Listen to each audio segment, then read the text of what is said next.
Zee 24 तास एक पाऊल पुढे। मराठवाड्यामधील 8540 गावांपैकी 3299 गावात दुष्काळ पडल्याचं शासनाच्या आकडेवारीवरून स्पष्ट झालेलं आहे। या गावांची अंतिम आणेवारी 50 पैशांपेक्षा कमी भरली असल्यानं आता या गावात दुष्काळ जाहीर करण्यात आलेला आहे। मात्र दुष्काळ जाहीर करायलाच उशीर झालेला आहे। अशा परिस्थितीमध्ये आता मदतीचा ओघ कधी सुरू होणार याकडेच दुष्काळग्रस्तांचे डोळे लागलेले आहेत। यंदा पावसानं दडी मारल्यामुळे मराठवाडा भीषण दुष्काळात होरपळून निघतोय। मराठवाडा अवर्षण प्रवण क्षेत्र म्हणून ओळखला जातो।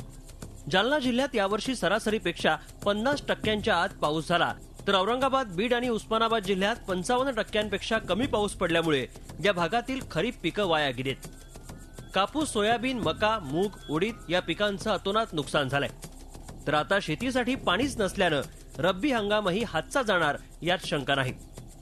अशा परिस्थितीत मराठवाड्यातील शेतकऱ्यांचे आता सरकारी मदतीकडे डोळे लागलेत। ज्या गावांची आणेवारी 50 पैशांपेक्षा कमी भरलीये ती गावं शासनानं दुष्काळग्रस्त म्हणून जाहीर केली आहेत। यामध्ये औरंगाबाद जिल्ह्यातील 1176 गावं, जालना जिल्ह्यातील 970 गावं, बीडमधील 685 गावं, उस्मानाबादमधील 438 गावं आणि परभणी जिल्ह्यातील 60 गावांचा समावेश आहे। या गावात परिस्थिती भयंकर असल्यानं सरकारनं तातडीनं मदत करावी अशी मागणी शेतकरी करतायत। आता सगळ्यात मोठी जी समस्या आता शेतकऱ्यांच्या पुढे तयार झाली की पशुधन कसं वाचवायचं, त्यासाठी प्रत्येकाला तातडीने पाणी देण्याची व्यवस्था आणि चाऱ्याची व्यवस्था तातडीने करणं गरजेचे आहे। दुष्काळी भागात शासनाच्या वतीनं विविध योजना राबवल्या जातात, मात्र अशा योजनांमध्ये भ्रष्टाचार फोफावतो। तसंच अनेक ठिकाणी टँकर लॉबीही बोकाळते। सरकारनं तातडीनं मदत तर द्यावीच, मात्र त्यातील भ्रष्टाचारालाही लगाम घालण्याची मागणी या विषयातील तज्ज्ञ व्यक्त करतात।